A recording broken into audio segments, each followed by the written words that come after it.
Halo Sobat Besa, jumpa kembali dengan kami di sini. Kali ini kita akan bahas tentang Masjid Patuk Negoro, Masjid Pelosok Kuning, Yogyakarta. Disimak ya Sobat, jangan lupa like, subscribe, dan tekan tombol loncengnya ya, biar kita lebih semangat membuat konten-konten menarik untuk sobat-sobat semuanya.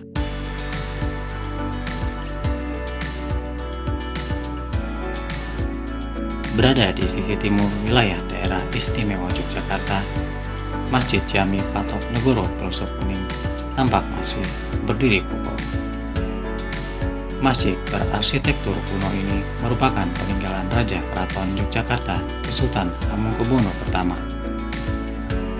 Masjid yang berada di Jalan Pelosok Kuning Raya nomor 99 Desa Minomartami, Kecamatan Ngaglik, Kabupaten Sleman, didirikan sekitar tahun 1757 sampai 1758 atau setelah Perjanjian Giyanti, yakni peristiwa sejarah terbaginya Kerajaan Mataram Islam menjadi dua wilayah di sebelah timur Kali Opak yang berkedudukan di Surakarta dan sebelah barat Kali Opak yang berkedudukan di Yogyakarta.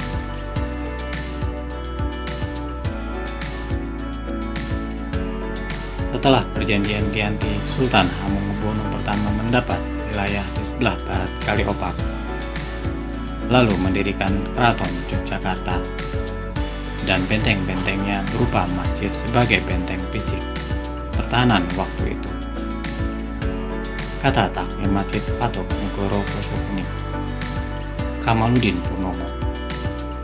Masyarakat dan jemaah bertugas menjaga masjid dan wilayah Keraton Yogyakarta di perbatasan sisi timur, jelas Kamaluddin. Masjid ini didirikan berdasarkan konsep falsafah Jawa kiblat Papat Limu Panser, Yang Widyawati, dan kawan-kawan dalam mengenal lebih lanjut Masjid Islam Jawa dalam arsitektur Masjid Patuk Negoro. Tahun 2017 mengatakan Masjid Gede Kauman dalam hal ini berfungsi sebagai pusat, sedangkan 4 Masjid Patok Negoro berada di 4 penjuru mata angin yang mengelilinginya.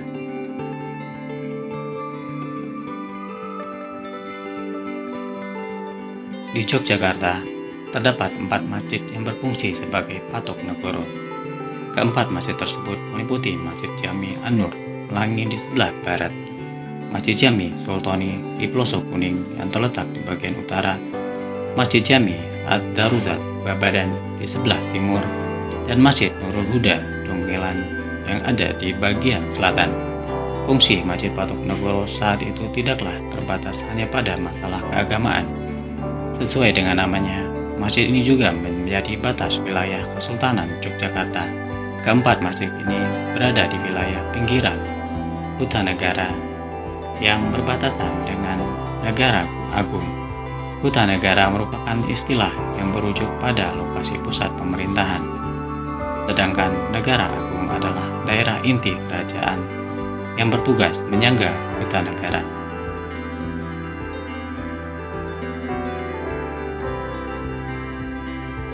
Pada zaman Belanda, Masjid Patuk Negoro berperan sebagai pertahanan Kesultanan Yogyakarta terhadap serangan musuh dari luar. Masjid Patuk Negoro ada di Pelosok Kuning, yang tergolong masih paling asli di sini. Sejak tahun 2010 juga telah ditetapkan sebagai cagar budaya oleh Pemda DIY, ujar Kamaluddin.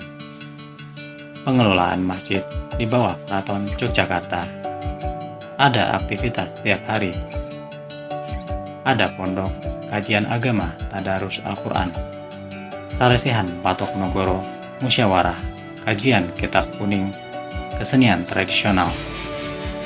Kalau kegiatan di bulan Ramadan mulai sore sampai pagi, pengajian anak-anak, orang tua, tarawih, tadarus, itikaf, dan sholat malam.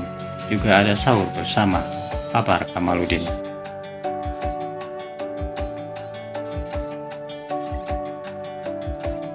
Terlepas dari sejarah berdirinya Masjid Patuk Negoro Pelosok Kuning, saat ini keberadaan masjid ini tetap menjadi pusat kegiatan masyarakat sekitar.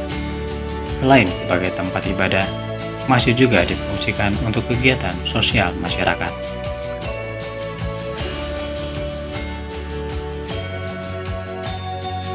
Bagaimana dengan info yang baru saja kami berikan kepada sobat-sobat semuanya? Jika kamu suka dengan video-video seperti ini, silahkan komen di bawah ini. Jangan lupa like, subscribe, dan share ke teman-teman semua ya. Tonton juga video populer dan terbaru yang sudah kami sediakan untuk sobat-sobat semuanya. Sampai ketemu lagi ya. Salam Sobat Besa, terus sehat dan tetap semangat.